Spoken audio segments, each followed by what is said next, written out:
안녕하십니까. 신의 한수의 신의식입니다. 김정은이 핵 리스트를 내놓게 되면 미국의 공격을 받을 가능성이 있다. 이렇게 두려워하고 있는 것으로 드러났습니다. 결국은 핵 리스트를 내놓지 않고 숨겨놨다가 다시 핵 보유국으로 인정받고 싶어하는 이런 김정은의 속내를 내비쳤는데요. 이와 관련된 소식 전하겠습니다. 전옥현 전 국정원 제1차장님, 송지영 아나운서 모셨습니다. 안녕하십니까? 안녕하세요. 네. 안녕하십니까?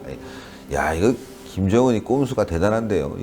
예, 결국 핵 리스트를 안 내놓는 이유가 밝혀진 거죠. 그렇습니다. 이제 김정은이가 핵 리스트를 내놓으면 이게 얼마나만큼 자기한테 위험한 건지를 김정은이도 알고 있는 거죠. 즉 미국에 대한 불신이 이제 깔려 있고, 첫 번째로는.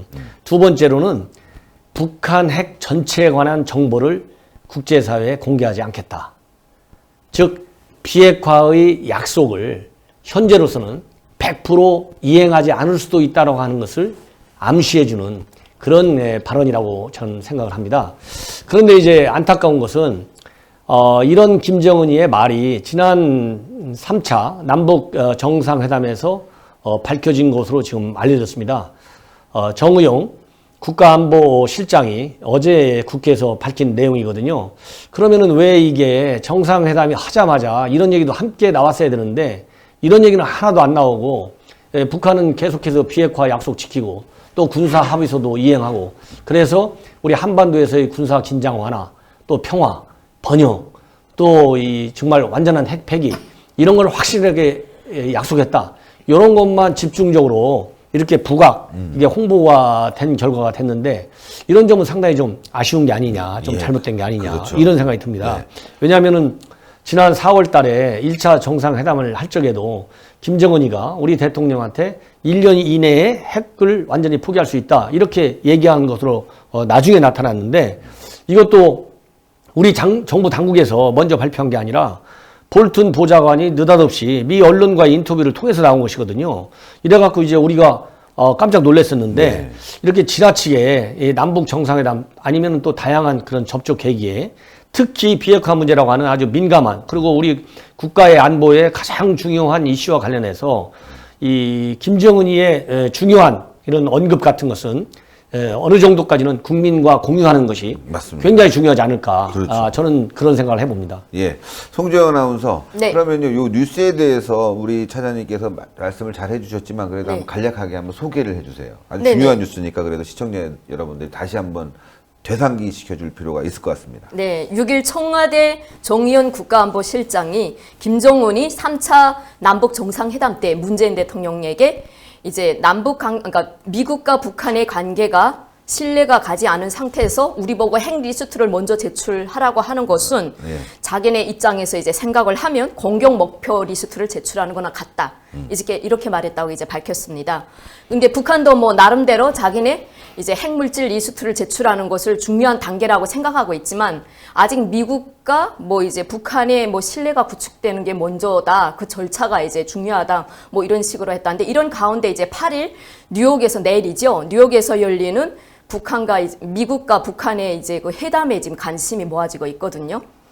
이런 가운데 또 이제 14일부터 17일 사이에 북한의 이제 김성애 통전부 실장과 이종혁 아시아 태평양위원회 위원장이 경기도에서 이제 경기도 국제학술대회에서 열리는 그 회의에 참석하기 위해서 한 7명 등이 이제 방한한다고 밝혔습니다. 근데 사실은 그것은 이제 명분이고 실제는 미국과 북한의 관계가 진척되지 않는 상태에서 그걸 우리의 입장을 좀 확인하고 자기네 입장을 전달하기 위해서 방한하는 것 같다. 이렇게 보고 있습니다. 네.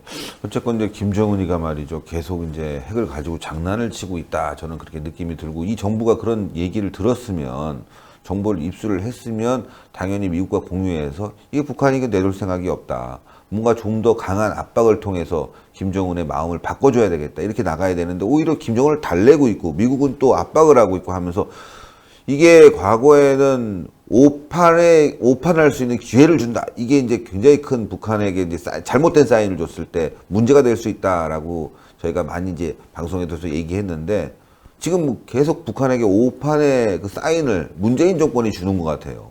그러니까 앞에서도 제가 말씀을 드렸지만은 이거는 이제 굉장히 중요한 얘기거든요. 왜냐하면 이제 미국이 처음부터 핵 협상할 때 북한의 핵 리스트 신고, 즉 비핵화 로드맵을 내놔라 이렇게 얘기를 했거든요. 지금 근데 비핵화 로드맵 얘기가 쏙 들어갔어요. 그리고 북한 핵 리스트의 신고마저도 다 쏙 들어갔습니다.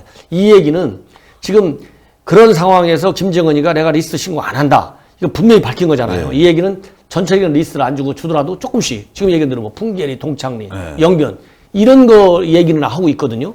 이렇다고 본다면은 결국은 비핵화 협상의 기본 틀이 굉장히 이건 중요한 겁니다. 기본 틀이 김정은이가 얘기하고 주장하는 대로 단계적인 비핵화의 모양새, 그런 단계적인 비핵화의 그런 전략을 우리가 한국과 미국이 따라가는 모양새로 비춰져요. 그렇죠. 그리고 김정은이에게 그렇게 시그널이 가고 있어요. 지금 현재도. 그렇다고 본다면 우리가 완벽한 그런 그 북한의 핵이 폐기하는 그런 전략적 목표가 설령 달성된다 하더라도 굉장히 어렵게 엄청난 많은 시련과 난관을 겪으면서 굉장히 지연되는 그런 효과를 줄 수 있다. 그렇기 때문에 이런 그 김정은이의 중요한 그런 비핵화 리스트, 그 핵 리스트 신고를 거부하고 있는 현 상황에서는 강력한 미국의 제재 압박, 이것밖에는 지금 북한의 그 신고 거부, 이거를 꺾을 수 있는 하나의 중요한 카드다. 그렇기 때문에 우리 정부가 미국이 얘기하는 대로 미국은 지금 검증되기 이전에는 절대로 제재를 완화하지 않겠다. 확실하게 밝히고 있어요. 이러한 미국의 전략과 틀을 갖춰야 된다. 이제는 우리가 더 이상 북한이 과연 어느 정도까지 진정성 있고 어느 정도까지 신속하게 핵을 폐기할 것이냐. 이런데 이제 합리적 의심 수준을 넘어서 북한의 말과 행동을 통해서 이미 6개월이 지났지 않습니까? 그렇죠. 지난 4월 회담 첫 했잖아요. 이미 지금 이게 11월이니까 6개월이 지났어요.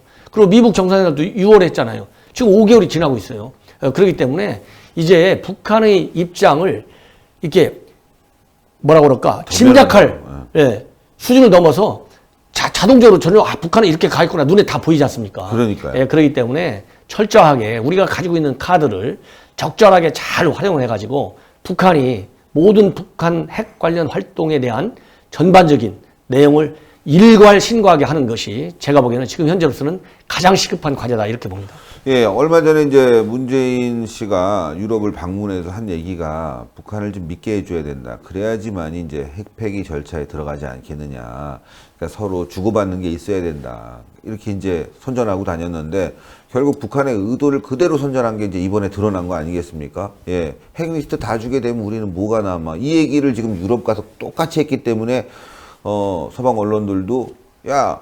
문재인 너는 김정은의 대변인 아니냐 또 미국에서도 수석 대변인 아니냐 이런 얘기를 들었는데 지금도 정부의 자세는 변한 것 같지 않아요. 대변인 역할에서 더 벗어난 것 같지도 않고 오히려 대변인 정도가 야 이번에 그 냉면 발언이라든가 여러 가지 그 모욕적인 발언을 덮으려고 하는 거 보면 뭐 집사 역할까지 하려고 하는 것 같으니까. 그래서 이제 우리 이제 국내에서도 그 야권에서 상당한 그 대북 그 협상의 저자세 또 북한의 지나친 무례함을 반드시 지적하고 그렇죠. 교정해 나가지 않으면 안 된다. 이건 우리 국민의 자존심을 상하게 하는 거다. 이렇게 지금 강력하게 얘기하고 있는데 지금 회담이 지난 지가 상당히 오래됐거든요.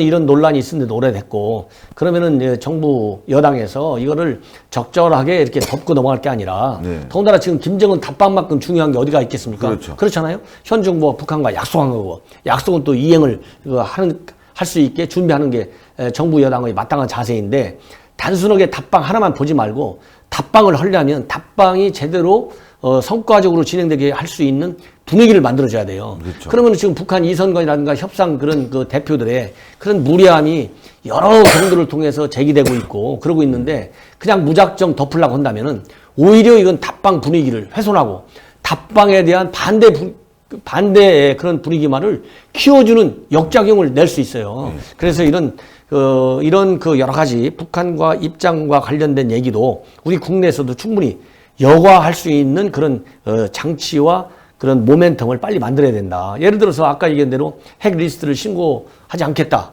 할 수 없다. 미국이 먼저 신뢰할 수 있는 조치를 내놔라. 그렇죠. 이런 얘기도 우리 언론 보도를 보면 미국 언론과 인터뷰에서 이미 그런 얘기를 했다고 그래요. 근데 그 미국 내 인터뷰 내용이 우리 국내 언론은 보도가 안 됐어요. 제가 보기에는 며칠 전에 윤영관 전 외교부 장관이 정통한 소식통한테 들었다. 북한은 리스트 신고를 안 한다. 안 할 거다. 이렇게 얘기가 나왔는데 하루 이틀 지나서 이제 우리 정우용 실장에 의해서 공식적으로 확인된 것이죠. 이런 거는 상당히 우리가 이 북한을 어느 정도 달래가면서 협상의 틀에서 비핵화 협상의 약속을 지켜나가도록 하는 그런 전략 목표를 달성하는데 이렇게 로키로 하는 것도 물론 국면에 따라서는 효과를 볼 수 있지만은 시종일관 로키로, 시종일관 북한의 입장에 대한 국제사회의 이해, 또 미국의 이해만을 촉구한다면 이거는 지나치게 우리의 정부 협상 입지가 거꾸로 북한한테 이용당해가지고 우리가 지금 끌고자 하는 그런 비핵화 협상의 목표 시한을 연장시켜주는 이런 역작용을 저는 우려가 상당히 크다고 그렇죠. 봅니다. 역작용이 일어날 수뿐이 없는 상황이다. 걱정입니다. 이게 참 문재인 정부가 미국과 동맹 관계를 잘 유지하면서 대북 압박에 나서야 되는데 지금 거꾸로 가고 있고 김정은의 생각이 딱 드러난 발언인데 말이죠. 이게 지금 밝혀졌다는 것도 참 제가 볼 때는 좀 아쉽고 말이죠. 김정은 입장에서는 핵리스트 안 내놓겠다라는 얘기가 이제 굳어진 거기 때문에 결국은 미국과 북한의 협상이 더 오랜 시간이 걸릴 것이고 이제 미국은 안 내놓게 되면 이제 군사 옵션으로 들어가면서 이제 한반도의 초긴장 상태가 오지 않겠습니까? 그렇습니다. 지금 얘기한 대로 예를 들어서 김정은이가 옛날에 1년 이내에 뭐 비핵화할 수 있다 이렇게 네. 첫 정상회담 때 얘기했다는데 이제 그 얘기도 온데간데 없고 그렇잖아요. 그 전체적인 시간 윤곽이 이제 없어진 거나 마찬가지예요. 그렇죠. 그다음에 핵 리스트도 내가 안 내겠다 그랬는데 그거는 이제 또 뒤늦게 지금 나와가지고 김정은 답방이 연내가 될지 연초가 될지 지금 제가 보기에는 연내 이루어지기가 굉장히 어려워요. 왜냐하면 미국 이번 고위급 협상에서 어떤 큰 돌파구를 마련하기는 어려울 것이다. 부분적인 어떤 적당한 절충점을 찾아갖고 2차 정상회담으로 넘어가는 징검다리 역할을 하는 고위급 회담 수준에서 마무리가 될 거예요. 네. 그러면 2차 정상회담이 연초에 이제 예정돼 있지 않습니까? 네. 그렇다고 본다면 김정은이 답방도 이런 정상회담, 미국 간의 정상회담 이후에 일어나는 게 이제 순리거든요. 그런데 지금 갑자기 리스트 신고 안 하겠다. 그러면 국내에서 또 미국 내 전문가 사이에서 얼마나 많은 또 비판이 일어나겠습니까? 그렇죠. 그럼 이런 김정은에 대한 비판적 시각이 고조되는 추세에 김정은 답반을 연내가 됐든 연초가 됐든 추진한다. 그러면 또 분위기가 깨지는 거예요. 그렇죠. 그렇기 때문에 앞으로 협상 과정에서라도 국민과 알면서 오히려 협상을 하는 것이 우리의 협상력에 도움이 된다라고 판단을 하는 그런 사안에 대해서는 과감하게 공개를 해라. 어차피 다 공개가 되지 않습니까? 그러니까요. 그렇잖아요. 왜냐하면 우리가 이제 한미 공조 차원에서 북한과 협상해서 우리가 알게 되는 내용을 미국하고는 일정 수준에서 공유하고 할 수밖에 없지 않습니까? 그러면 그 공유하면 미국 내 아까도 했잖아요. 볼튼이 맨 먼저 얘기했어요. 1년 내에 협상하겠다는. 그러니까요. 그러면 미국 언론과 미국 고위 당국자 통해서 알게 되면 우리 국민들의 실망과 분노가 자꾸 2차례, 3차례, 4차례 늘어난다 이거죠. 그러면 좋을 게 뭐가 있냐 이거죠. 맞습니다. 예, 남북 간의 정상회담, 남북 간의 다양한 접촉이 국민, 여야의 초당적 지지 속에서 일어나게끔 협상 내용을 공유하라. 제가 이런 좀 지적을 하고 싶어요. 네, 감사합니다. 예. 두 분 모두 감사하고 이렇게 아침에 여러분들이 참여해 주시고 또 이렇게 방송을 함께 해 주시니까 너무너무 저는 편하네요. 예, 두 분이 이렇게 딱 하니까 말이죠. 여러분들 신의 한 수 구독 버튼 꼭 눌러주시고요. 추천 버튼 꼭 부탁드리겠습니다. 여러분들의 참여가 대한민국을 살릴 수 있습니다. 다시 한번 부탁드리면 구독 안 하신 분들은 동그랗게 올라가는 구독 버튼 꼭 눌러주시고요. 추천 버튼 꼭 부탁드리겠습니다. 두 분 다 대단히 감사합니다. 감사합니다.